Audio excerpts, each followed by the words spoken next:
Merabasa ang ninino himnay ang ninilogeno O subray ani subray nengano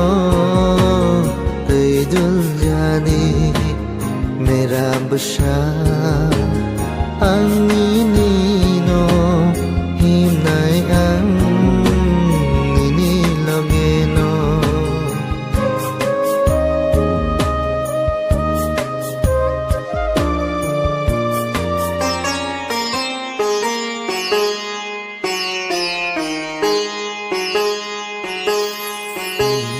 pohor nilama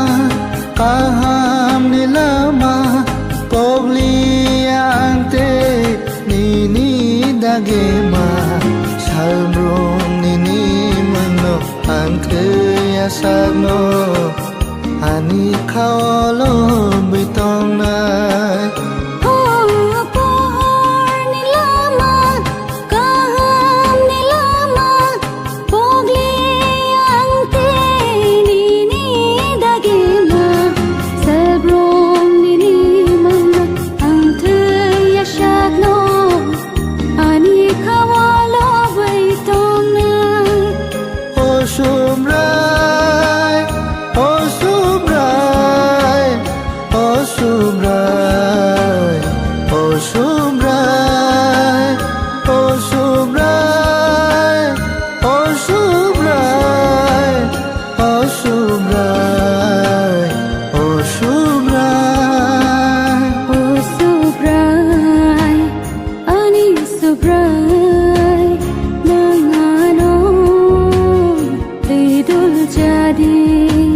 Merabasa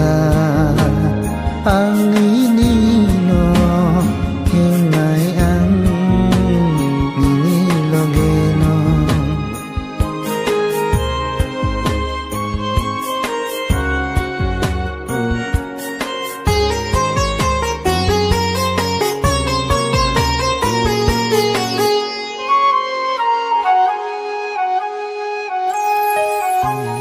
sumsog ni poza ani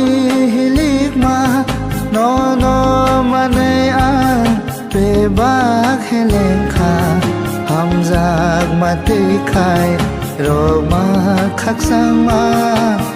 tong thok mang le man ka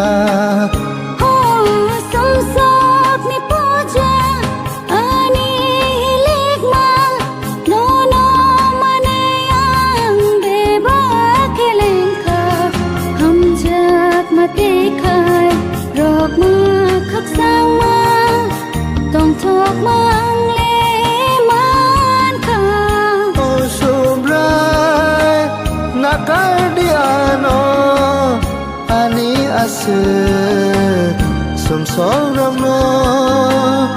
o subray nakadiano ani ase sumsog no o subray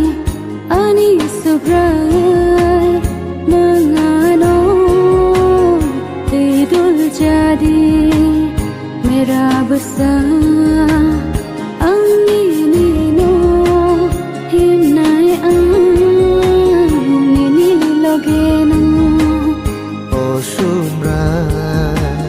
ani subray nengano idul jadi merabasa ang ninino himnay ang ninilogeno himnay ang ninilogeno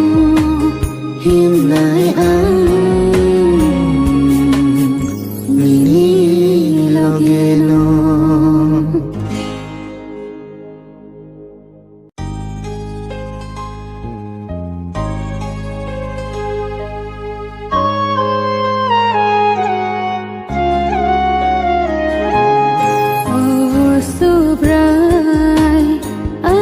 subray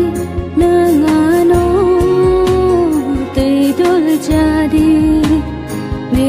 basa